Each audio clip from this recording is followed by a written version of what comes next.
قدم بوسی کرنا ہے تو قدم بوسی کریے. ادب کی منزل ہے انشاءاللہ تعالی. یہ حضرات بھی رکھتے کسی کا نہیں ہے, جو آتا ہے فیض پا کے جاتے ہیں. کیا وجہ ہے کہ اکبر کا کوئی بھیڑ نہیں لگ رہی ہے, بابر کے ہمایوں کے کوئی بھیڑ نہیں لگ رہی ہے, جنہوں نے بڑی بڑی ڈاکٹریٹ کی ڈگریاں دیں, بڑی بڑے فلاسفر لوگوں کو بنایا, بڑے بڑے مسند بخشے, بڑی بڑی جاگیریں بخشی, بڑی بڑی ریاستیں بخشی, جن کو یور ہائنس, عالی جا,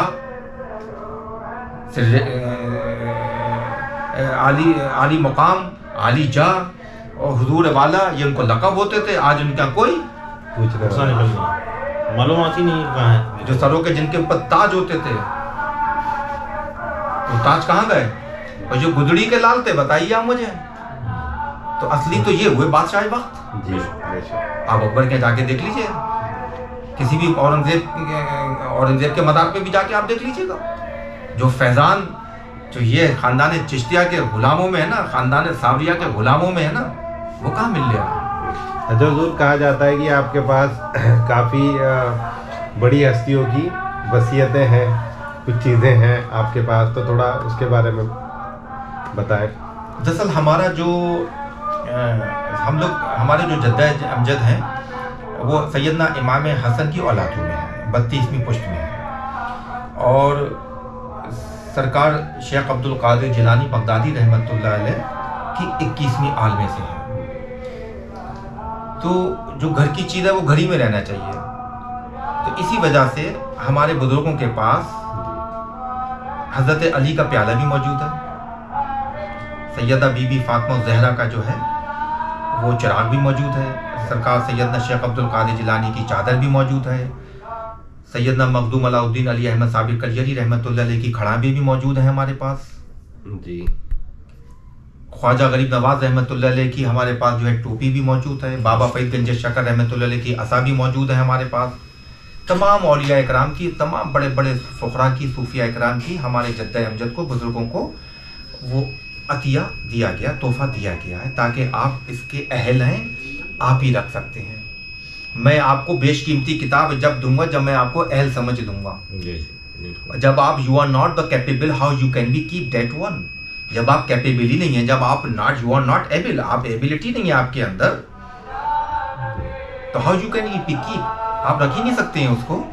تو یہ جب ہمارے جدہ امجد کے پاس ایسا فقیرانہ, ایسا درویش, ایسا صوفیانہ, جب ان کے قلب روشن تھے, تو ان کی خدمت میں یہ سب پیش کی گئے, اور یہ کہا گیا کہ آپ ہی اس کے مستحق ہیں, آپ ہی ان کی آل ہیں, یہ لیجیے آپ. تو تمام تبرکات ہمارے پاس خانقاہ میں, پیلی بھیت میں موجود ہیں, ہماری خانقاہ کے اندر ہے.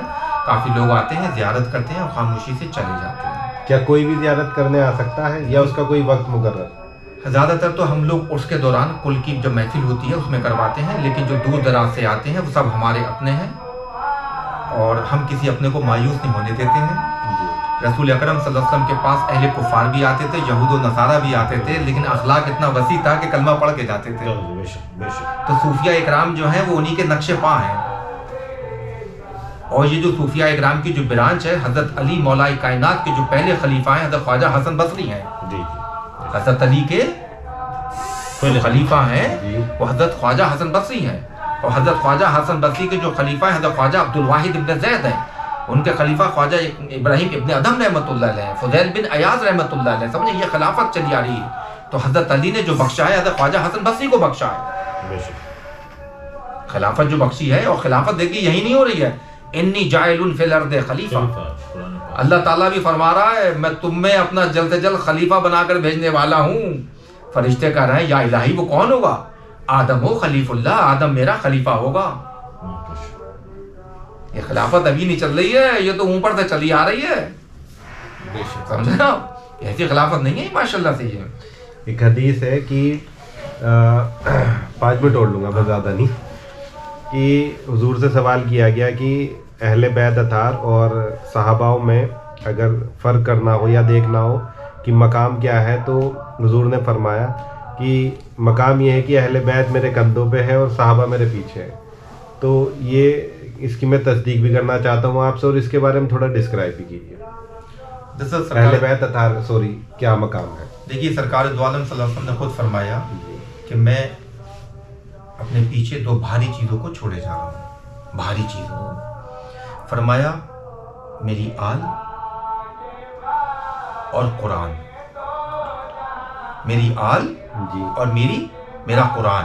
فرمایا نہ آل قرآن سے جدا ہوگی نہ قرآن آل سے جدا ہوگی. فرمایا دونوں بھاری چیزوں کو مضبوطی سے پکڑے رہنا، انشاءاللہ تعالیٰ اس جہاں میں بھی اور اس جہاں میں بھی انشاءاللہ تعالیٰ بیڑا پار ہو جائے گا. جی بے شک. تو یعنی کہ آل مولا علی، سیدہ فاطمہ زہرا، حسنین کریمین، میری آل اور قرآن. آپ دیکھیے سیدنا امام حسین رضی اللہ تعالیٰ عنہ کا جب قلم کیا گیا سر کو، جو دم نیزے پہ لے کے جا رہے تھے تو قرآن کریم کی تلاوت تو ہو رہی تھی. بے شک. حالات میں لکھا ہوا ہے کہ بآواز بلند امام عالی مقام کا جو سر مبارک تھا وہ قرآن کریم کی تلاوت کر رہا تھا. کیا فرمایا کہ میری آل اور میرا قرآن الگ نہیں ہوں گے، دونوں ایک ہیں اور بھاری ہیں دونوں چیزیں. تو دیکھ لیے سر الگ ہو گیا تھا لیکن قرآن جو تھا زبان سے وہ الگ نہیں ہوا، وہ جاری تھا. تو یہ دونوں بھاری چیزیں فرمایا، ان دونوں کو مضبوطی سے پکڑے رہنا. اللہ کا شکر ہے جو پکڑے ہوئے ہیں وہ اس زمانے میں بھی چھائے ہوئے ہیں، اس زمانے میں بھی چھائے ہوئے ہیں، پکڑے ہوئے ہیں. صابر پاک کی خدمت میں بیٹھے تو ہیں، ان کی آل بھی تو ہیں. بولیے. اچھا جی ہاں بے شک. مولا علی کی نبی پشت میں ہے، مولا کائنات کی نبی پشت میں ہے. جی بالکل. غوث اعظم کے پر پوتے ہیں. جی بلند دروازے کے سامنے ابھی میں آپ کو چل کے دکھا دوں گا، وہاں پہ لکھا ہوا ہے کہ آپ کے پر پوتے ہیں غوث پاک رحمۃ اللہ علیہ.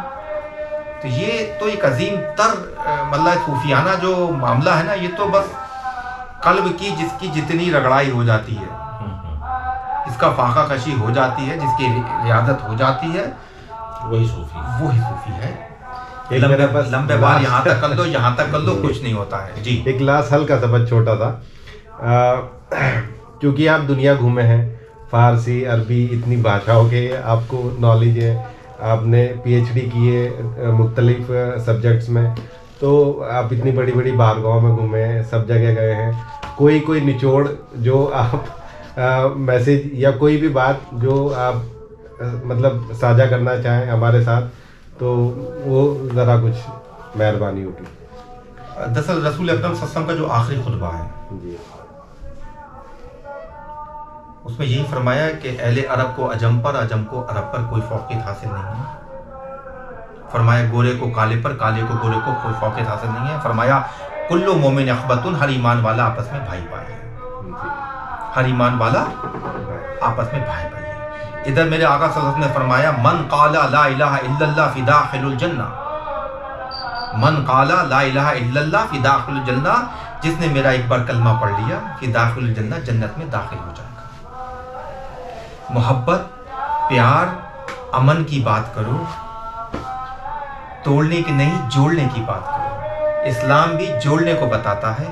مکہ فتح کیا جا رہا ہے، مدینہ منورہ سے کوچ ہو رہی ہے. میرے آقا صلی اللہ علیہ وسلم مکے کی حد میں گھسنے سے پہلے میرے آقا نے فرمایا کہ شیرخوار بچوں کو ان کی ماں سے جدا مت کرنا.